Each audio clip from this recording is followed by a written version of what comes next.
గిరిజన ప్రాంతంలో భద్రాచలం అడవుల్లో అటు గిరిజన ప్రాంతంలో పుట్టి పార్లమెంటు వరకు మీరు వెళ్ళారు అనేక సందర్భంగా.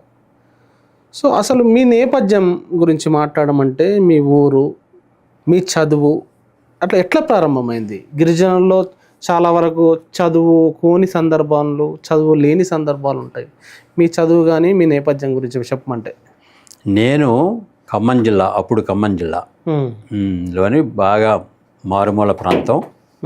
అప్పటి మధ్యప్రదేశ్ని ఆనుకొని ఉండేటువంటి, ఇప్పుడు ఛత్తీస్గఢ్ అది, ఆ రోజున మధ్యప్రదేశ్ నేను పుట్టినప్పుడు. విలేజ్ నుంచి పెదనల్లబల్లి అనే విలేజ్ నుంచి అక్కడ నేను పుట్టి పెరిగాను. నా తండ్రి అవతల ఉండేటువంటి ఛత్తీస్గఢ్ దగ్గర నుంచి ఇక్కడికి ఇల్లరికం వచ్చాడు. సేమ్ తెగల ఆ ప్రాంతం అంతా ఉండేవి.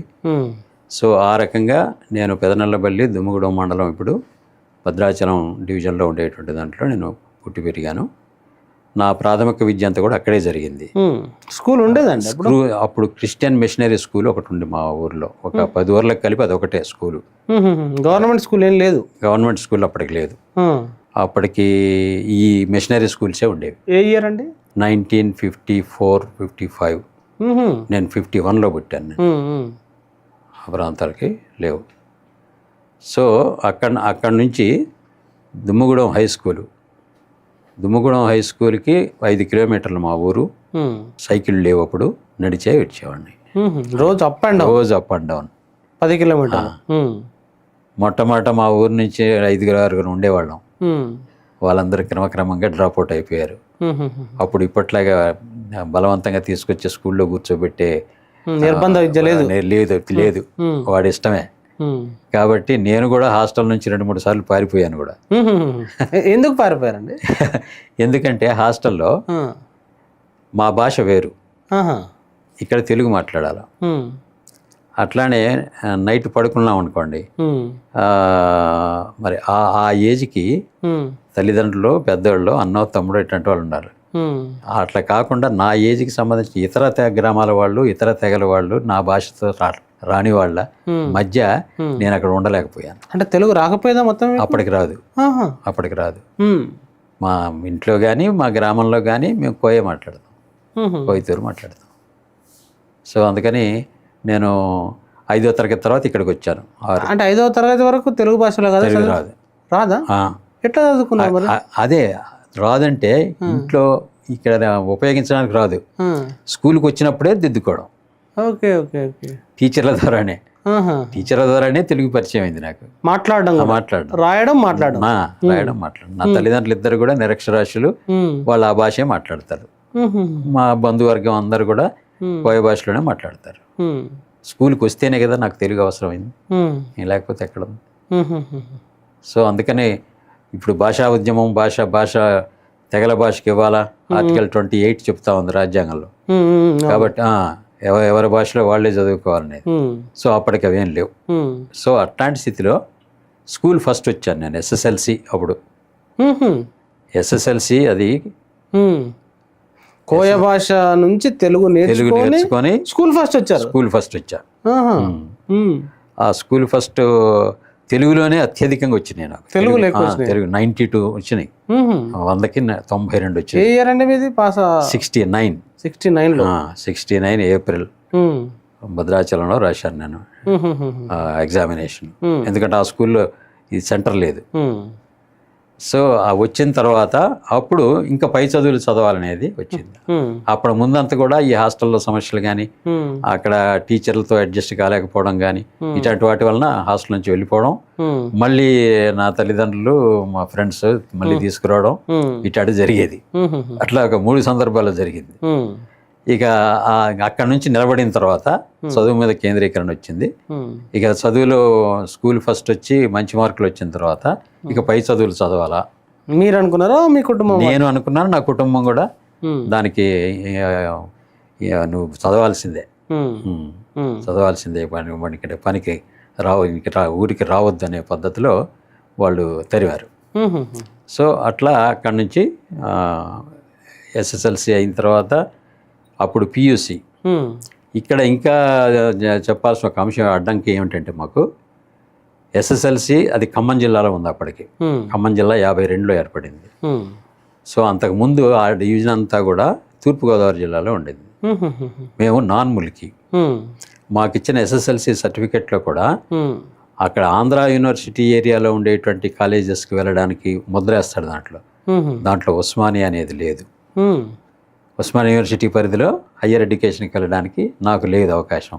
ఎందుకంటే నాకు ముల్కీ సర్టిఫికెట్ లేదు. గోదావరి యువతల ముల్కీ సర్టిఫికేట్ ఉంది, ఇక్కడ హెచ్ఎస్సి, అవతల ఎస్ఎస్ఎల్సి నాన్ ముల్కీ. సో ఆ కారణంగా నేను దగ్గరలో చదవడానికి అవకాశం లేక అటు కాకినాడ దాకా గుంటూరు దాకా వెళ్ళి మళ్ళీ అక్కడ కుదరక మళ్ళీ అసలు రూల్ పొజిషన్ ఏమైనా మినహాయింపు వస్తుందేమో అని చెప్పేసి మళ్ళీ హైదరాబాదు ఖమ్మం జిల్లా హెడ్ క్వార్టర్ అప్పుడు దానికి వెళ్ళి ఆ మినహాయింపుతోటి ఎస్ఆర్ఏఎస్ కాలేజీలో పియూసీలో చేరాను కొత్తగూడెంలో. అది సింగరేణి వాళ్ళ కాలేజ్ అది. సో అక్కడ పియూసీ బైపీసీ తీసుకున్నాను.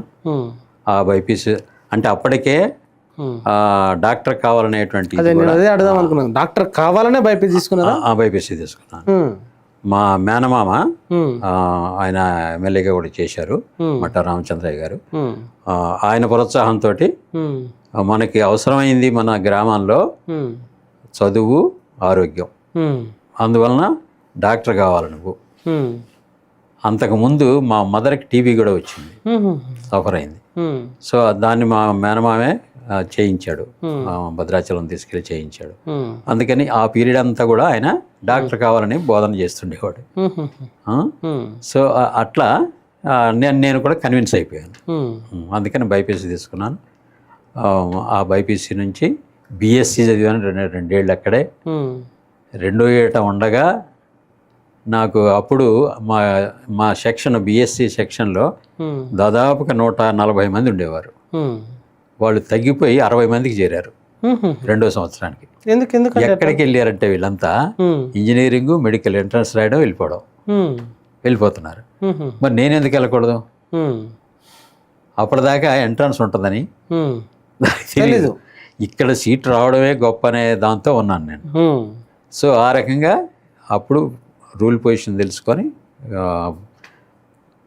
గుంటూరు మెడికల్ కాలేజ్ దగ్గర రాశాను ఎంట్రన్స్. మెడికల్ ఎంట్రన్స్ విడిగా ఉండేది అప్పుడు, ఇంజనీరింగ్ విడిగా ఉండేది. అప్పుడు కౌన్సిలింగ్ లేదు. ఆ ఎంట్రన్స్లో వచ్చిన ఎలిజిబిలిటీ మార్కులను బట్టే పేపర్లో ప్రకటించేవారు. రిజల్ట్ పేపర్లో వచ్చేది. కాలేజ్ వైజ్గా ఈ నెంబర్ల వాళ్ళందరూ కూడా ఈ కాలేజీకి కేటాయించబడ్డారు అని ఉండేది. పేపరే చూసుకోవాలి, రిజల్ట్ చూసుకోవాలి, అంతే. చూసుకోవాలి, పేపరే చూసుకోవాలి. సో ఆ స్థితిలో నేను రాలేదు అనుకున్నాను. ఎందుకంటే నేను రాలేదు అనుకున్నారు, గుంటూరులో చూశాను. గుంటూరులో నా నెంబర్ లేదు. ఎందుకు? మీరు గుంటూరులో రాశారు కాబట్టి. గుంటూరులో రాశాను కాబట్టి గుంటూరులో చూసుకున్నాను, నా నెంబర్ లేదు. ఆ తర్వాత ఈ సంబాని చంద్రశేఖర్ అని చెప్పేసి నా క్లాస్మేట్ బిఎస్సిలో అతను చెప్పాడు, ఇదేంటి ఇంకెక్కడన్నా నీకు సీట్ వచ్చింది అన్నాడు. ఎక్కడంటే కర్నూలులో ఉంది చూడమన్నాడు. అప్పుడు ఆయన పేపర్ తీసుకొచ్చి కర్నూలులో చూస్తే నా నెంబర్ ఉంది. సో అప్పుడు టీసీ తీసుకొని కర్నూలుకి ప్రయాణం అయ్యాను. కర్నూలుకి వెళ్ళి కర్నూలులో జాయిన్ అయ్యాను. అప్పుడు మంచి యాజిటేషన్ జరుగుతూ ఉంది. ఏ యాజిటేషన్ అంటే ఏం యాజిటేషన్ అండి? జై ఆంధ్ర యాజిటేషన్ జరుగుతూ ఉంది. అంతకుముందు జై తెలంగాణ జరిగింది. అది కొంత సెటిల్ అయిన సందర్భంలో అంటే జోనల్ వ్యవస్థ ఏమైనా వచ్చేసినాయి అప్పటికి. ఆ తర్వాత ఆంధ్రాలో జై ఆంధ్ర ఉద్యమం జరుగుతూ ఉంది.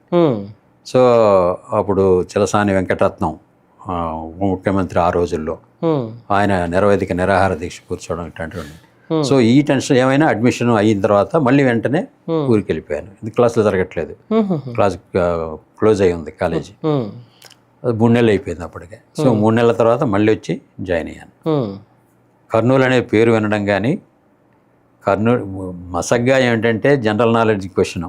కర్నూలు అనేది మనకి ఆంధ్ర విడిపోయిన తర్వాత మద్రాసు నుంచి రాజధానిగా ఉండేది అని మాత్రమే తెలుసు. అది ఎక్కడుందో కూడా తెలియదు. అంతమాయకంగా వెళ్ళి అక్కడ చేరాను.